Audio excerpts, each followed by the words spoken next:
Well, in this on frame, we're going to focus on the women's game, in particular the NWSL Challenge, which gets set this weekend and started this weekend. 8 teams, no longer 9, as over the last 24 hours or so, my 3 guests have certainly been very busy in compiling stories as cases of COVID struck the Orlando Pride. But let's introduce who's going to join us today. First, Julia Poe. She writes for the Orlando Sentinel. Then it's Jeffrey Kassouf.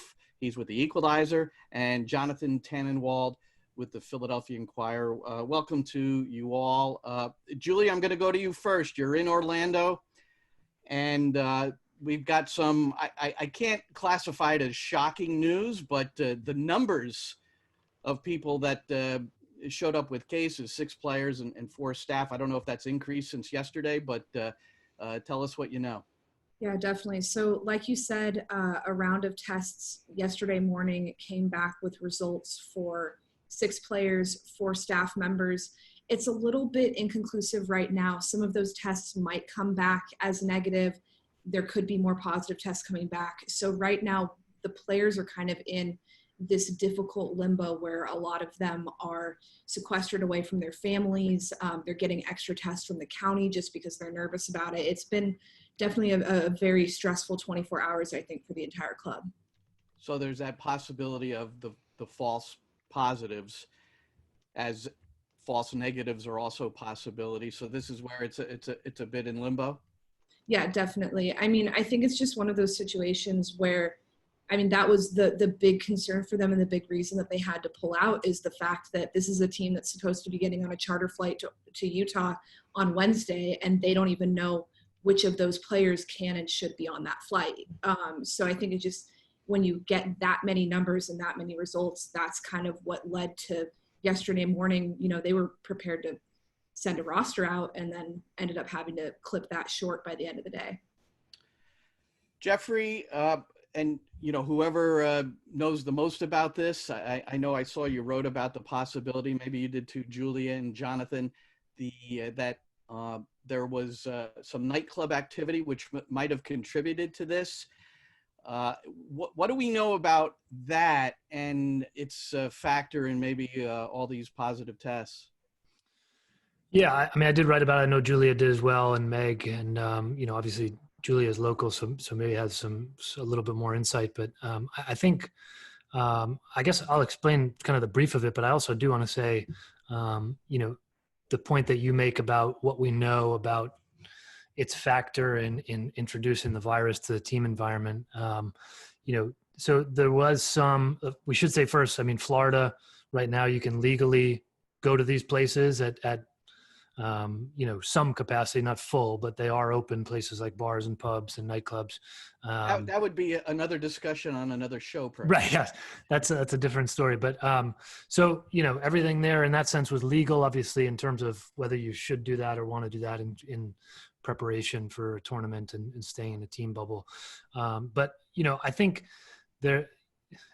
Julia and I, you know, from this call, pretty much reported the same thing. I think the one thing that I would say that I've seen from the fan reaction, which I'm sure we've all kind of seen, is, you know, as best, you know, from what I can corroborate, this wasn't a singular event in the sense that it was one player or even one group at one time. I'm not saying it was extremely prevalent, but pinning it on one player or one group that went out for one night, I don't even know if you could scientifically do that per se, but that wouldn't even be an accurate representation from what I know of what was happening sort of socially.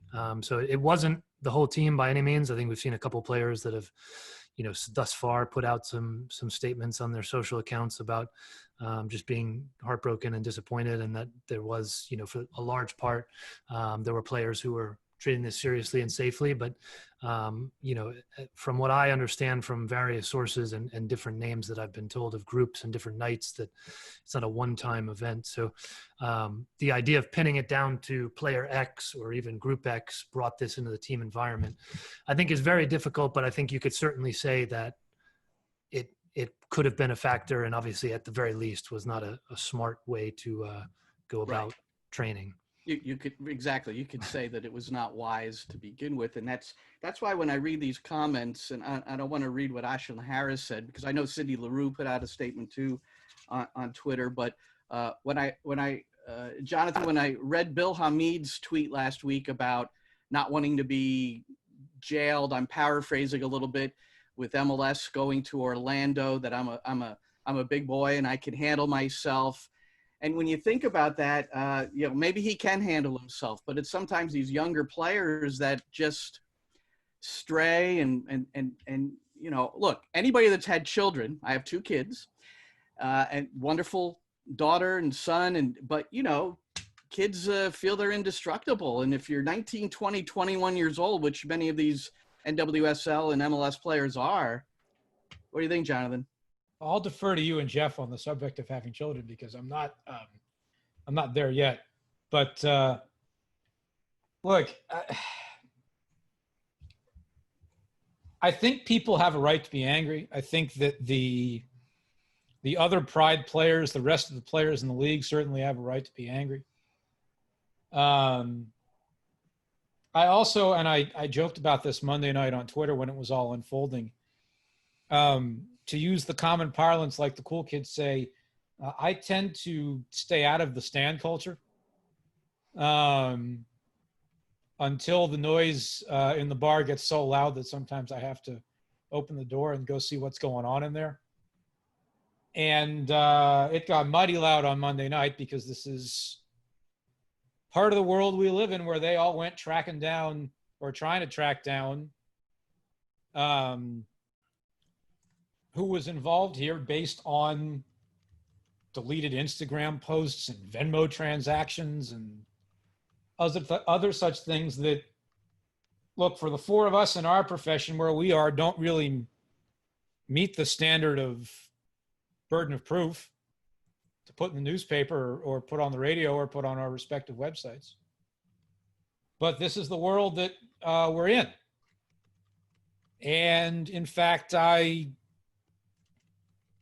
it got to a point where Monday night I heard that from a source that I've had for a long time and trust that somebody was falsely accused. Yeah. Right. And that troubles me too. And when you say falsely accused, Jonathan, you within the team? So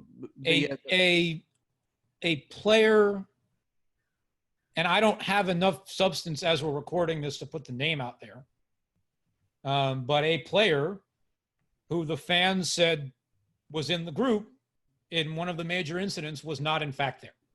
And in fact, there were 2 such people. One of whom I saw bubble up once and one of whom I saw come up a bunch. And, I'm not the one who's going to go out there trying to track down who was involved, but I also think it's not right that people are getting falsely accused. Well, Ashlyn Harris put out a tweet, Julia, to the fans. My ask is that you stop digging for things that you cannot change. My hope is you start checking in and supporting these players and the staff. We could use some positivity and love. Thank you. Stay safe. Understood. And but I think this is a learning moment too for not just the NWSL but MLS and really society in general, because we're not out of it yet, and I think some people feel a little less vulnerable than others. Definitely. I mean, I think also just from the perspective of being here in Orlando, I think it's really easy because the NWSL is so national and global, where you have a lot of Orlando Pride fans aren't based here in Orlando or in Florida. So a lot of people are bringing this outside context of not getting what Florida looks like right now and how reopened we are here and what the reality looks like in Orlando. I mean, the Sentinel, my paper, one of my colleagues had a story out today about how there were, in a 20-day period, there were 350, I believe it was 350, it was definitely over 300 separate reports of different bars and restaurants who were not meeting the phased reopening rules, and they had over-opened and were allowing people above capacity into places. So it's really, Well, that's happening. It's happening everywhere. It's happening here in New Jersey. Happening down the road from you, Glenn, I do believe. Yeah, Yes. and it's happening. But I mean, Orlando, when you drive around here, it's pretty much reopened. I mean, everything feels open here. Drove by a Kobe Steakhouse the other night that did not have an empty parking spot, which just, why do people need to go to a Kobe Steakhouse right now? I don't know. That would not be my first destination, but I guess people. But did I read something earlier today, guys, that that Orlando is now closing some of their facilities, some of their restaurants in reaction to the increase?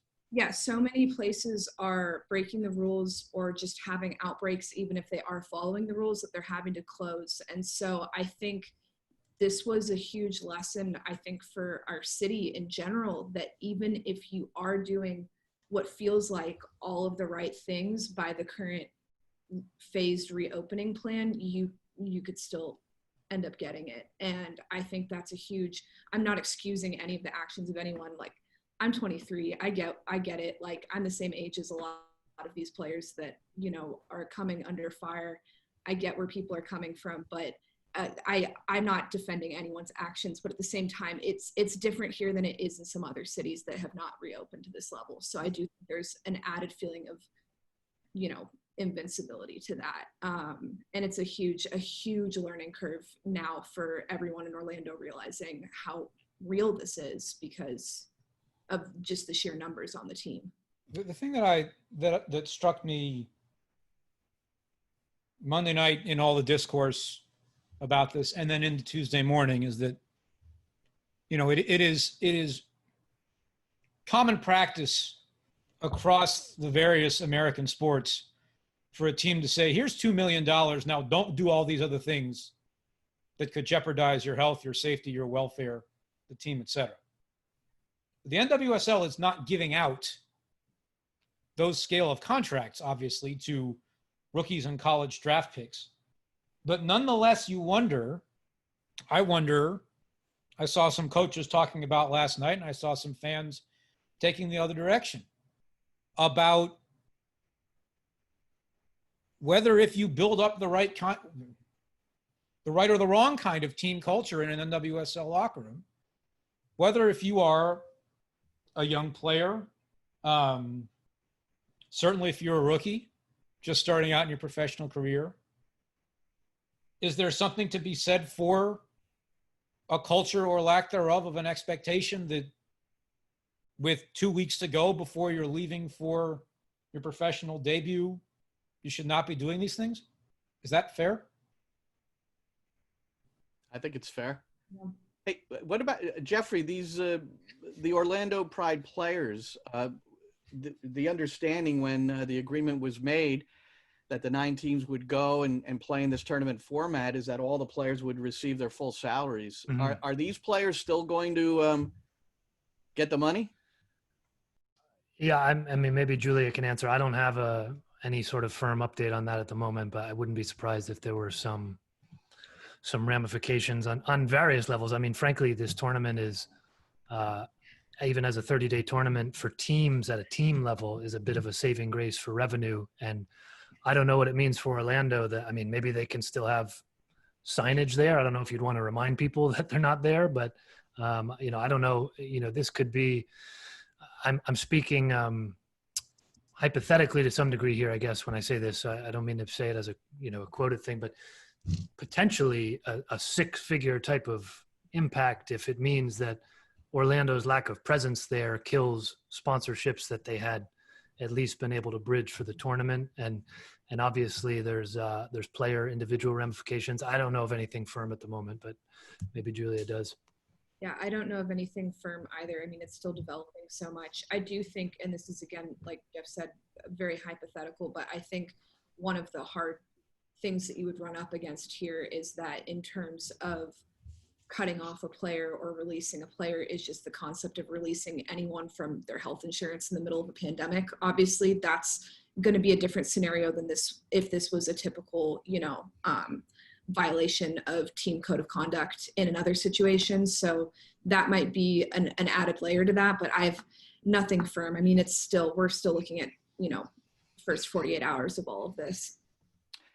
Yeah, and I want to get to the tournament, but before we get there, just in terms of MLS, Jonathan, I'm wondering if you've spoken to Yeah. anybody from the Philadelphia Union with MLS 26 teams all going to Orlando, which is pretty much called the hotspot now in the country, and now the NWSL, the Orlando Pride, with these at least 10 positive cases, although that could adjust higher, maybe a little lower, depending on the second test there. But is there any reaction, reluctance? Does this provide a little bit more stress for the MLS players?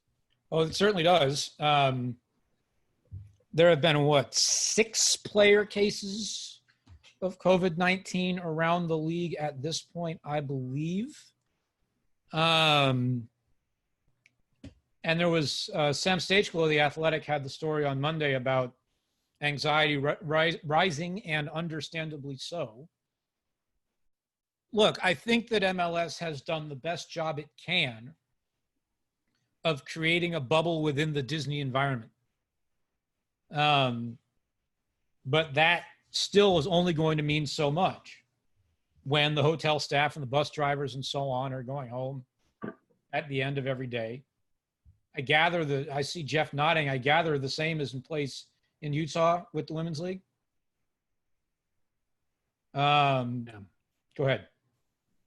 No, that's how I understand. I mean, I think that's a similar concern, especially when Utah is, similarly in the news for being among the states with the biggest jump in cases. I think that MLS is doing the best it can. I think the NWSL is doing the best it can. Now, it might not be, none of it might be enough. NWSL, so MLS is going out in charter flights, NWSL's commercial flights, correct? No, the NWSL is flying charter. Okay. How about how the hotel is formatted? The MLS is all in the same place. Is the NWSL the same way? The NWSL has 3 or 4 hotels, I think. No, like 2 or 3 hotels and an apartment complex that Deloy Hansen owns, and then the dormitories at the RSL Academy.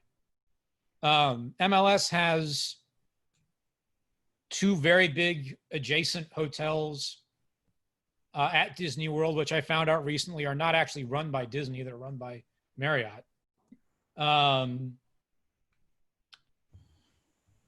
And we also learned, this is The Athletic reported this Monday, I had heard it a couple days earlier as well, the MLS teams are not going to fly into Orlando's commercial airport. They are going to fly into a smaller executive airport in the city, which you can debate how many people they would have interacted with if they came straight off a charter flight onto the bus anyway at MCO, but still, in terms of baggage handlers and other such things, I think it helps reduce the risk and get out of the way of people.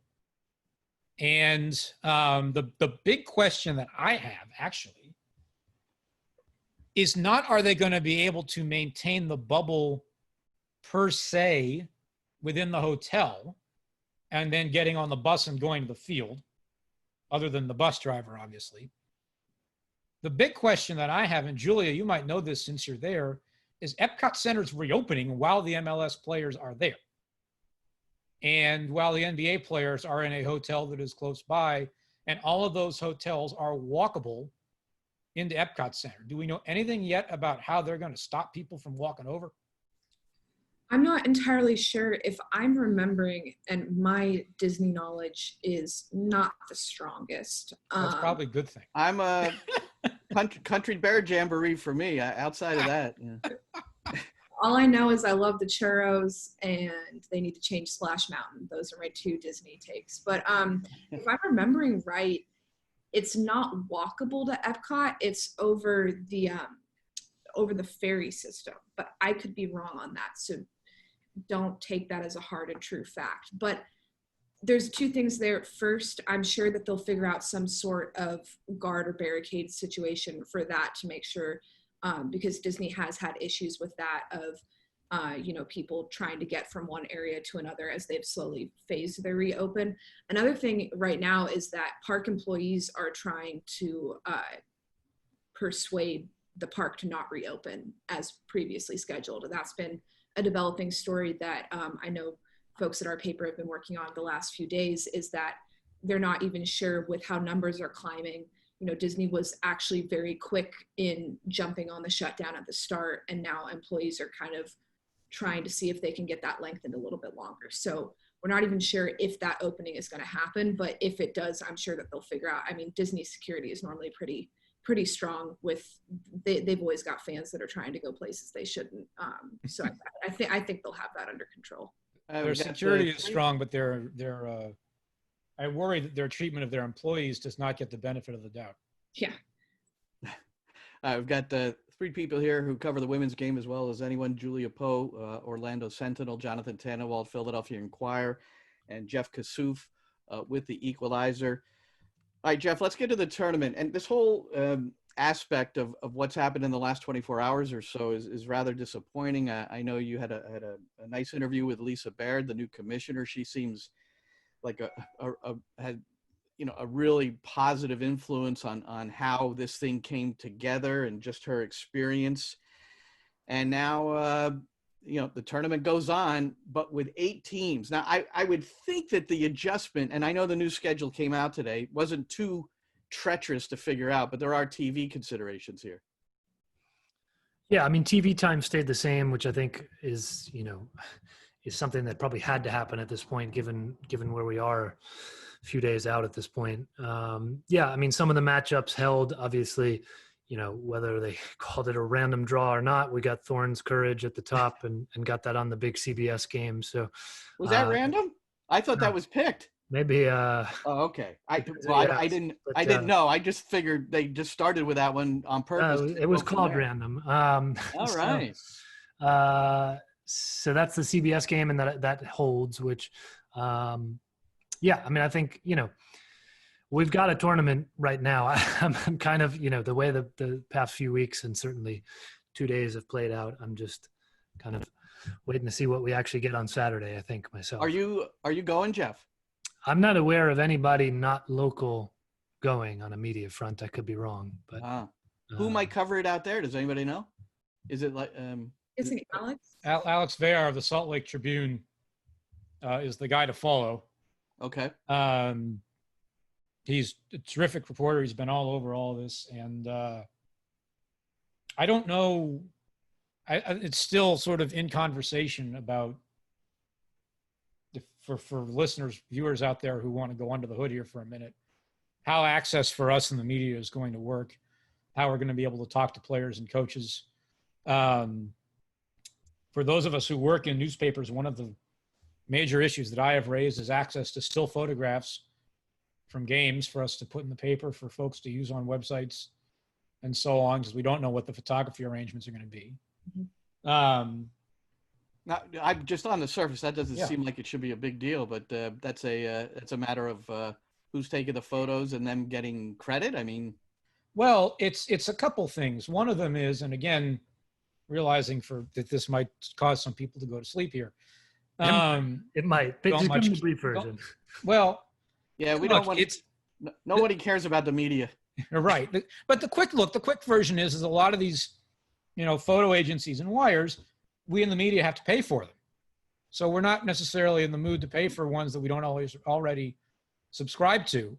And the other part of it is if you care about, this is the part that I think the public is more interested in. If you care about coverage of the NWSL in mainstream newspapers across the country, in the mainstream national websites, not just the soccer websites, but the Los Angeles Times, the New York Times, the Chicago Tribune, ESPN, etc.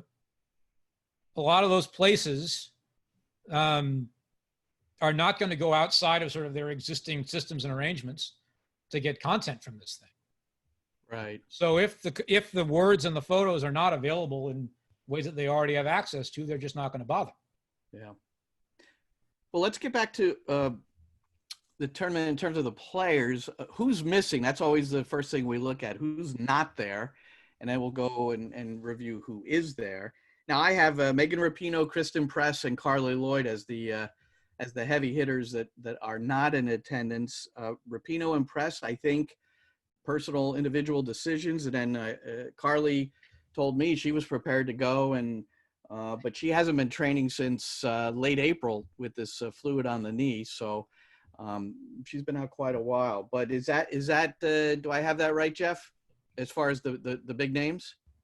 Yeah, I mean, big would be so Pino and Press, decision essentially, and then Tobin Heath as well, which I saw the Thorns said decision, and I know she was battling a little bit of rehab through at least the early part of this shutdown period on a sort of lingering thing, and then Carly Lloyd and Mal Pugh with injuries. So okay, a double hit for Sky Blue, obviously. Yeah. So is that dramatically impactful, Julia? To have, especially like a Rapinoe.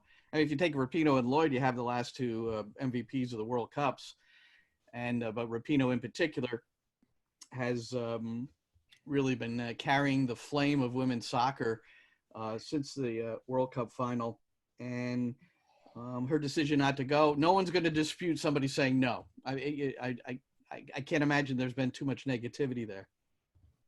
Yeah, I think there's been a widespread, you're always going to have a few people who get upset over any decision that any public figure makes. But I think most fans have been able to understand and respect players' individual decisions.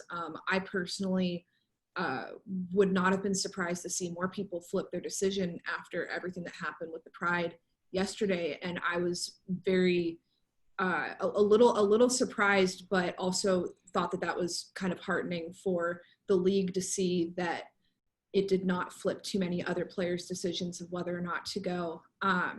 So I think there's a strong enough following through each of these teams, and enough of the big name stars, especially having some of the younger stars like Rose Lavelle on these rosters. I feel like that was a solid sign that players are bought in across the league. And we always knew that a few stars were going to sit out, but I feel like overall it's a pretty strong showing.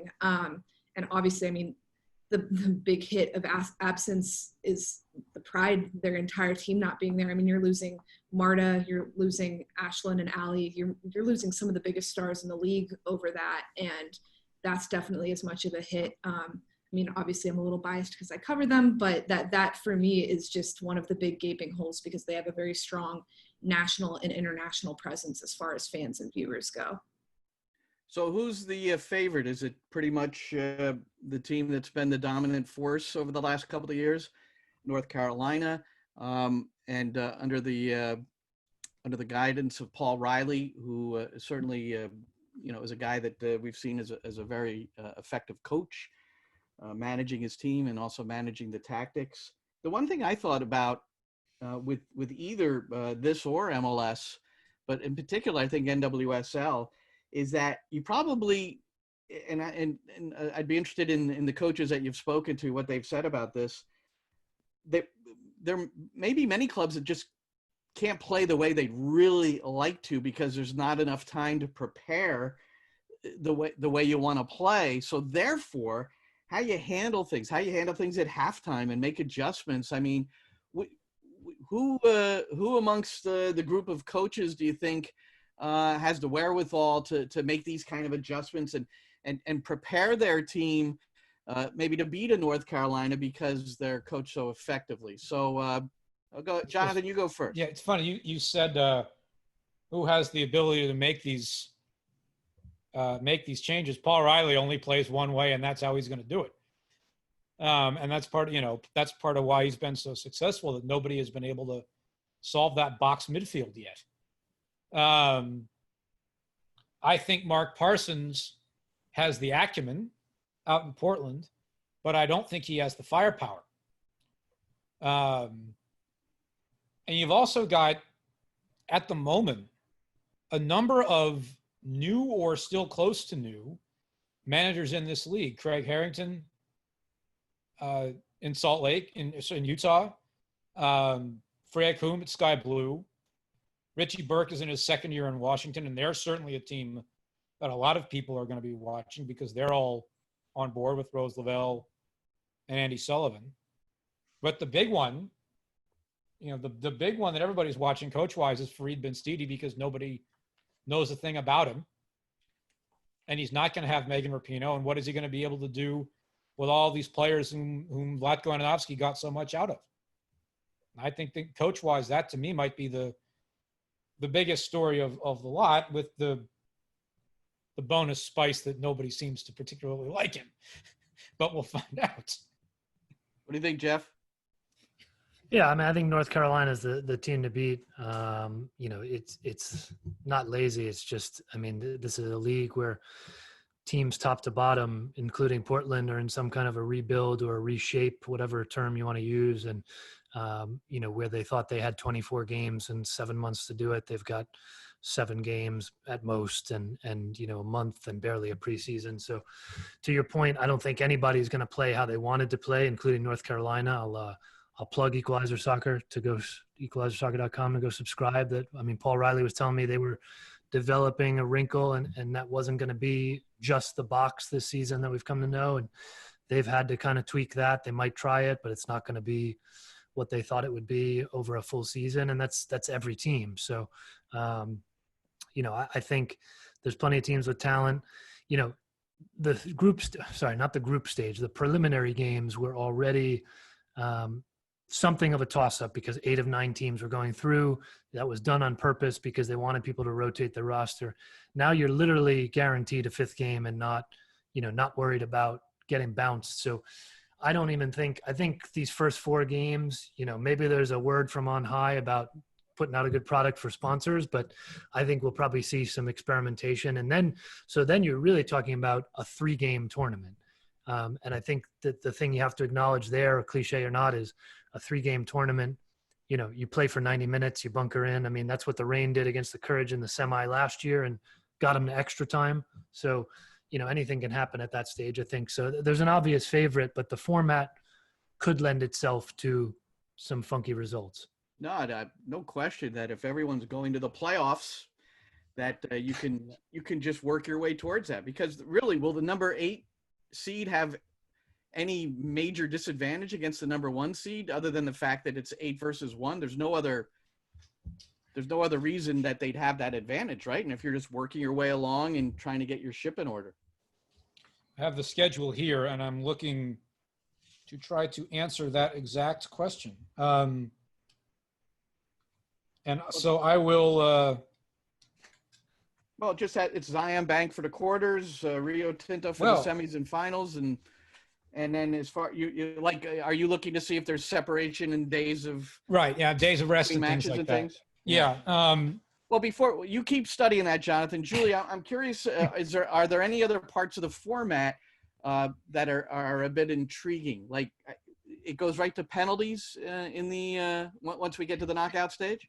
That's exactly what I was about to say, is that extra wrinkle of no extra time, no added time. You just go straight to penalties. That's going to be very exciting because, again, there's different ways that you can look at it. It could mean that some teams tactically look at it and they say, okay, we're going to bunker and just try to get through at a certain point in a match. But I think also it could lead to some of those different results, kind of maybe some unexpected results if a team is having a hard time, figuring out how to get the ball in the net. So I definitely think that's going to be a very interesting look. And it's obviously the tournament structure is going to be so different than if we were just going into the regular season. So I think you're going to see just a different style from a lot of these teams than you would have expected. And the 5 substitutions and 3 moves, that's international at this point. Jonathan, what did you come up with? Is number 8? I came up with the Chicago Red Stars, who have not Sam Kerr, but a depth of talent at a lot of other positions of quite good players. And they're going to have to figure out how to score. But they've got just a terrific midfield led by Yuki Nagasato and Daniel Colaprico. And they've got Alyssa Nair in net, and they've got Julie Ertz playing defense. Right. And they've got them. And they've got – if you look at the last round of group stage games, that are on the July 12th and July 13th. Chicago is one of the teams that plays on the 12th against Utah in the last game. And I think that whoever comes out of that game in an advantageous position in the standings, we'll see if they get an extra day off or what. But I think one of those two teams might be in good shape for the knockout rounds. So it's 5 days from that match on July 12th. You just talked about the Red Stars until the first quarterfinal. Right. They're probably involved in the second round of quarterfinals to make it even. So it seems like an equal amount of days. Jeff, if you had to pick a surprise winner, let's say North Carolina gets upset on who's your pick?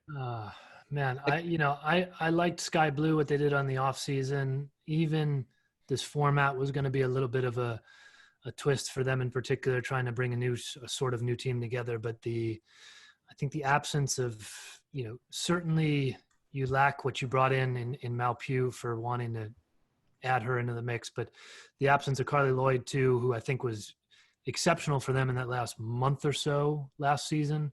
I would have said Sky Blue. So I don't know if there's a surprise per se. I really think there's, one of the teams, is not in the mix anymore, but there is a group that's just kind of, I don't rate in that category as contending in general terms. But I think, after you get past the Courage, I think any of, your usual Portland, Chicago, I think are probably your next two. Washington did some very good things last year and made some interesting moves this year, this offseason.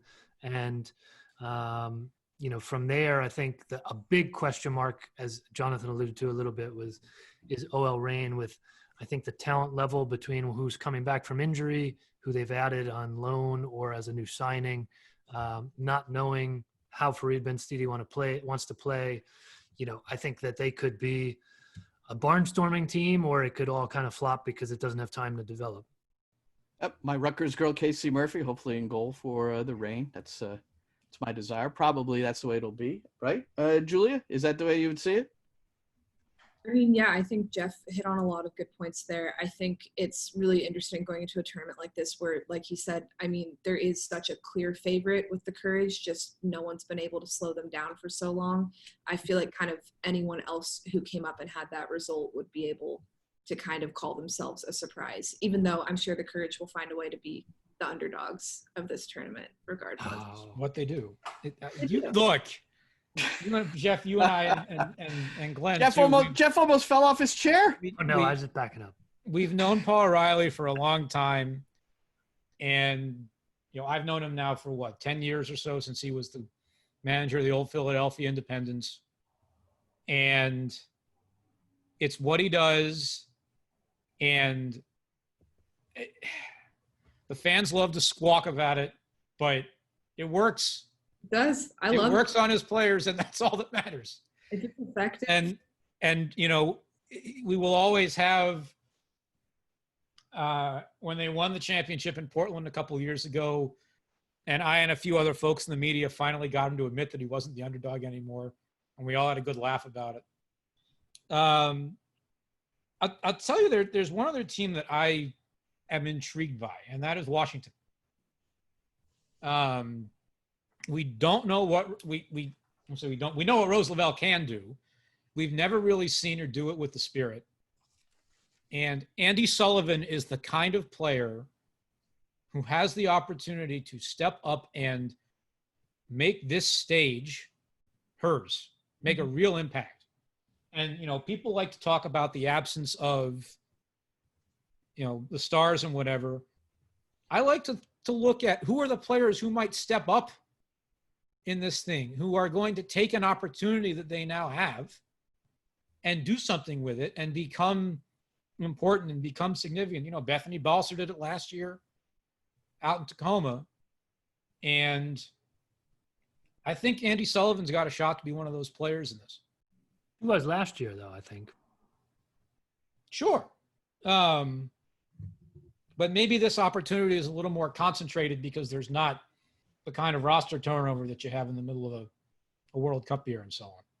Well, if Richie Berg wins the NWSL Challenge Cup, I'm going to ask him for a couple of strokes on both nines when we go out golfing next. Yeah.